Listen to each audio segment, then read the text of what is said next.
Bismillahirrahmanirrahim. Assalamualaikum warahmatullahi wabarakatuh. Syukur Alhamdulillah kita bisa berjumpa lagi di channel ini. Salawat dan salam selalu dan tetap tercurahkan kepada junjungan kita Nabi besar Muhammad sallallahu alaihi wasallam. Allahumma salli ala Sayyidina Muhammad wa ala ali Sayyidina Muhammad. Harapan dan doa saya semoga saudaraku semuanya selalu diberikan kesehatan, dilapangkan rezekinya, diampuni dosa-dosanya, dan dipanjangkan umurnya. Amin ya rabbal alamin.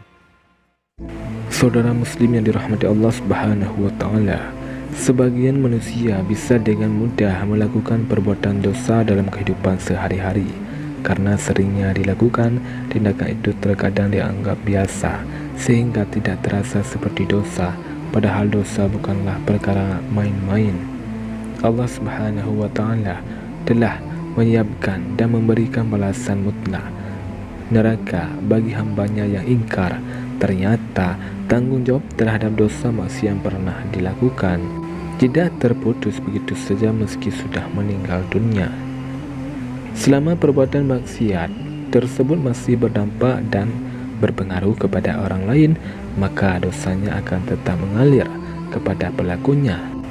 Jika biasanya kita mengenal amal jariah yang pahalanya mengalir meski sudah meninggal, maka ada juga dosa jariah yang dijanjikan Allah Subhanahu wa taala akan diterima manusia saat sudah meninggal.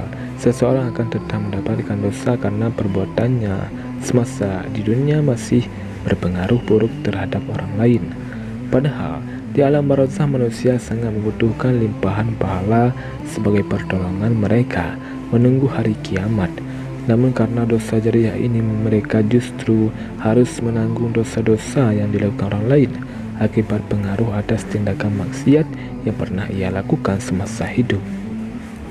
Allah Subhanahu wa taala berfirman, sesungguhnya kami menghidupkan orang-orang mati dan kami menuliskan apa yang telah mereka kerjakan dan bekas-bekas yang mereka tinggalkan, dan segala sesuatu kami kumpulkan dalam kitab induk yang nyata, Lahul Mahfuz.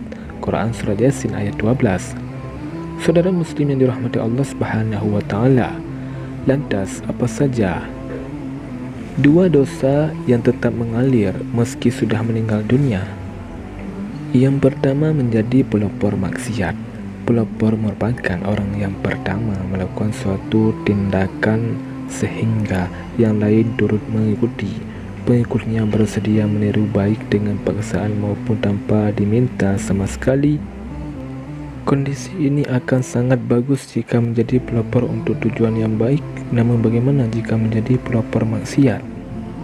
Dalam hadis dari Jarir bin Abdullah radhiyallahu anhu, Rasulullah sallallahu alaihi wasallam bersabda, siapa yang mempelopori satu kebiasaan yang buruk dalam Islam, maka dia mendapatkan dosa keburukan itu dan dosa setiap orang yang melakukan keburukan itu karena ulahnya, tanpa dikurangi sedikit pun dosa mereka. Hadis riwayat Muslim.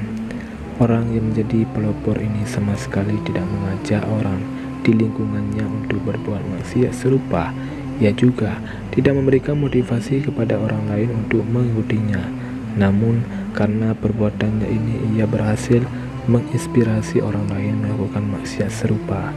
Itulah mengapa anak Nabi Adam, Qabil, yang menjadi orang pertama yang membunuh manusia, harus bertanggung jawab atas semua kasus pembunuhan di alam ini.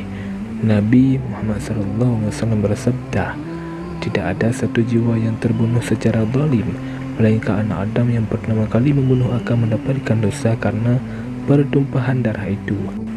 Hadis riwayat Bukhari, Muslim, dan yang lainnya.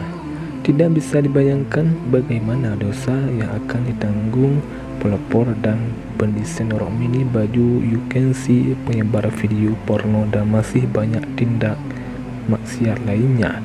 Sebagai pelopor, dosa mereka akan terus mengalir hingga hari kiamat kelak. Yang kedua, mengajak orang lain melakukan kesesatan dan maksiat. Berbeda dengan pelopor yang hanya menginspirasi orang lain, orang yang satu ini dengan nyatanya mengajak orang lain untuk melakukan kesesatan dan tindakan maksiat. Mereka lah merupakan juru dakwah kesesatan atau mereka yang mempropagandakan kemaksiatan. Dalam Al-Quran, Allah Subhanahu wa Ta'ala menceritakan bagaimana orang kafir kelak akan menerima dosa dari kekufurannya, belum lagi dengan dosa-dosa orang-orang yang juga mereka sesatkan. Mereka akan memikul dosa-dosanya dengan penuh pada hari kiamat dan berikut dosa-dosa orang yang mereka sesatkan yang tidak mengetahui sedikit pun bahwa mereka disesatkan. Quran Surah An-Nahl ayat 25. Ayat ini memiliki makna yang sama dengan hadis dari Abu Hurairah radhiyallahu anhu. Rasulullah SAW bersabda, siapa yang mengajak kepada kesesatan, dia mendapatkan dosa seperti dosa orang yang mengikutinya, tidak dikurangi sedikit pun. Hadis riwayat Ahmad, Muslim dan yang lainnya. Contoh mudah terkait hadis ini adalah orang-orang yang menjadi propaganda kesesatan. Mereka menyebarkan pemikiran-pemikiran yang menyimpang, mengajak masyarakat untuk berbuat kesyirikan dan bid'ah. Merekalah para pemilik dosa jariah. Lantas bagaimana dosa mereka? Selama masih ada manusia yang mengikuti apa yang mereka serukan, maka selama itu pula orang ini turut mendapatkan limpahan dosa sekalipun dia sudah dikubur dalam tanah. Na'udzubillah. Termasuk juga mereka yang mengiklankan maksiat, memotivasi orang lain untuk berbuat dosa sekalipun dia sendiri tidak melakukannya, namun dia tetap mendapatkan dosa dari setiap orang yang mengikutinya. Saudara muslim yang dirahmati Allah Subhanahu wa Ta'ala, demikianlah dua dosa yang tetap mengalir meski sudah meninggal dunia.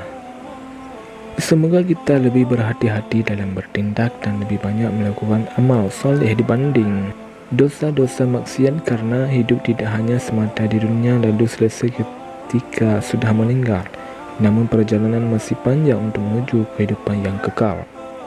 Semoga video ini bermanfaat bagi kita semua. Wallahu a'lam bishawab. Assalamualaikum warahmatullahi wabarakatuh.